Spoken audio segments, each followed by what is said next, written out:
Hi, it's Pola from Pola Quilting. Welcome back to my channel. Today another magic number design. I went through my trays and pull out all the pieces I need to make two of the blocks to show you today, and we are going to be making a candlelight table runner. It is a very easy and quick project if you have your magic number trays already prepared. And if you're new here to the channel, if you want to know more about magic numbers, there's a blog post with more explanation, which I've put the link in the description below. So let's get started. So for one block we will need certain pieces obviously, and we will need 2.5 by 6.5 strips of the background fabric. So for background I've chosen some neutrals, you can use plain fabric as well. I'm using this. For this fabric I will be using wrong side as a right side because it's more plain. So for each one block I need 6 of those.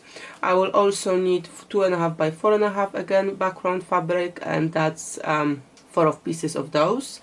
We will also need 2.5 by 6.5 of yellow color, 2 pieces of those. We will need red color, 2.5 by 6.5, again 2 pieces of those. We will need 4 squares, 2.5 by 2.5 in yellow color.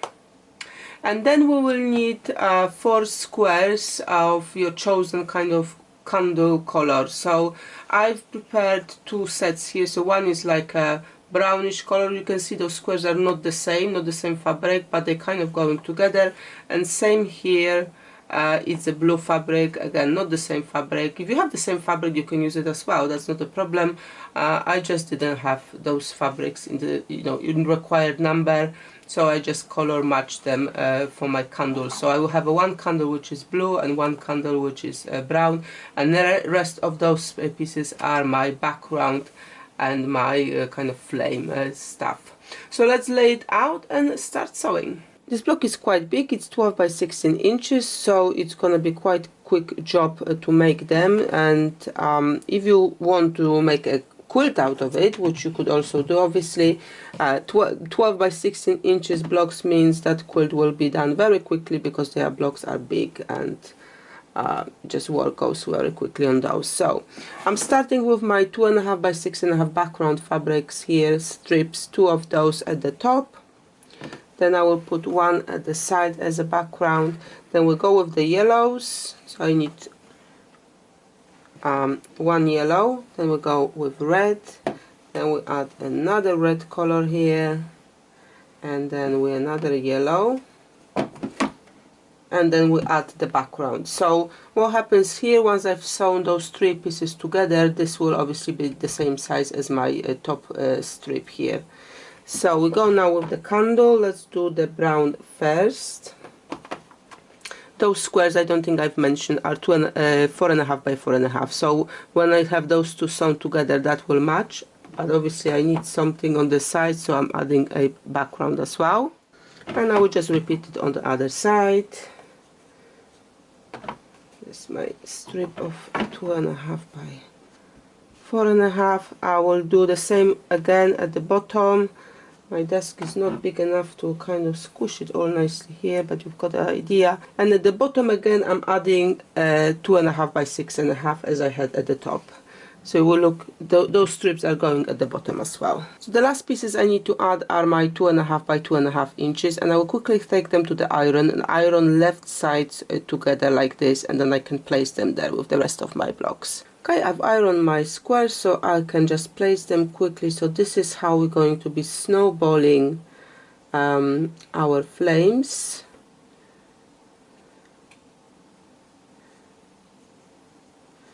Just trying to have a different colors here. As you can see, it's not again the same color on here, it's different colors. Use up your scraps. So we are ready now to start stitching it all together.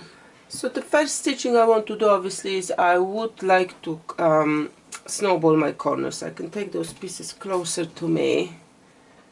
You can pin them now to make sure that you don't mix them as you're sewing. It happens sometimes to me as well. So whilst I'm working on one, the other one is moving, and then when I put it back, sometimes I'm not putting it correctly. So you can pin it to make sure you've got those lines stitched where you need them. Okay, I won't pin the last one because that's where I'm gonna start from, so that's fine. And I'm just going to sew in my groove. That's why I was saying just iron to the left side together, because now you're sewing in the groove rather on the bump. It's easier that way. And we can start.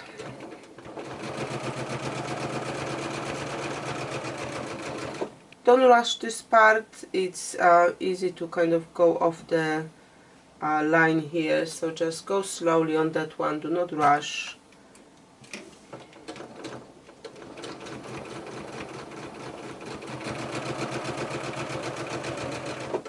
Now I can cut this piece from the back and then again chain piece my second part.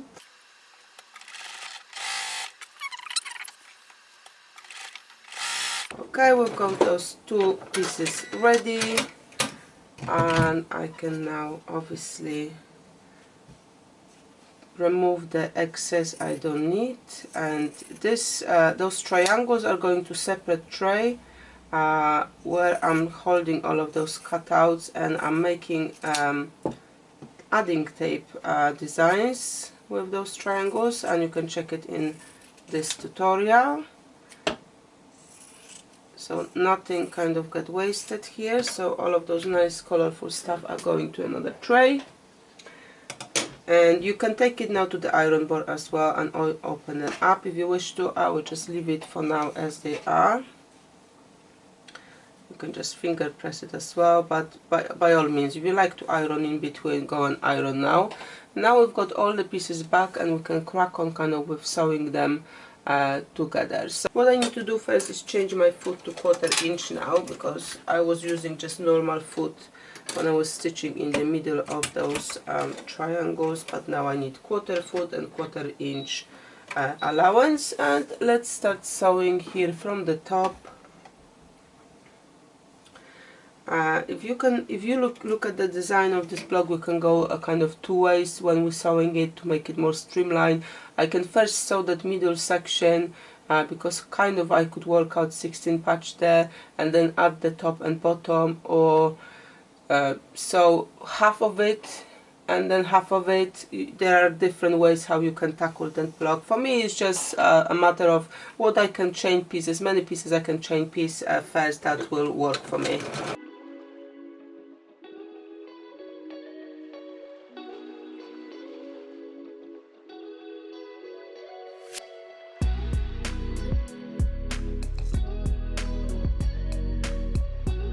So I've chain pieced quite a few, and I will just put those back where they came from. I think I will go with that half and half approach here. Feels like the right thing to do, but again, you can do anyhow you feel it's appropriate. So if I put this ones back, this is kind of, that column is now ready, so I just need to finish this side so I can carry on chain piecing my candle sections.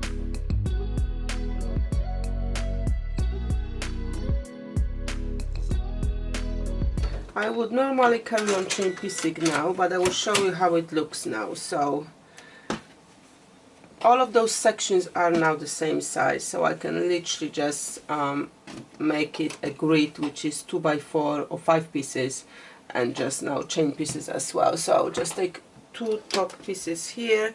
I'm doing it this way because all those parts in between now will be held by threads, and it will be easier when I turn it around to stitch it together again. So it's this one, then goes the second row.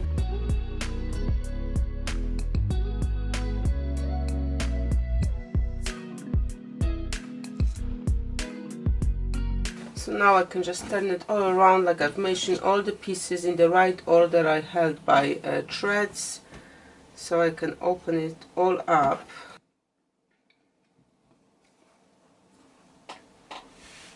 And if you feel like you need to take it to the iron board now, by all means take it to the iron.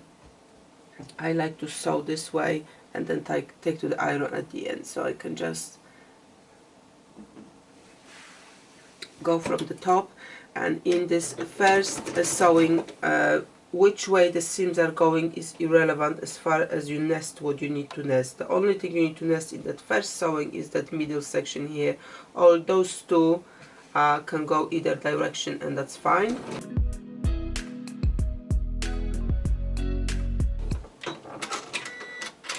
Now the piece you've just sewn, you want to have on top the one below. So now I can clearly see which way I've sewn my seams, so when I'm going to be again matching them at the bottom, I know exactly which way they need to go. So if I start here, so this one went up, the one at the bottom needs to go down. You can easily get them nested nicely here.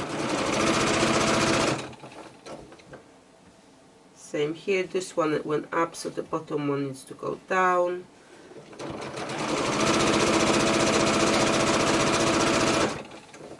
And same here, so this one went down, so I want the bottom one up.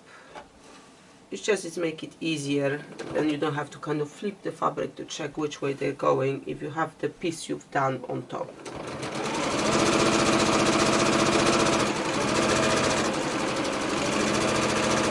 And I will literally continue until all that block is sewn in, and I will show you how they look.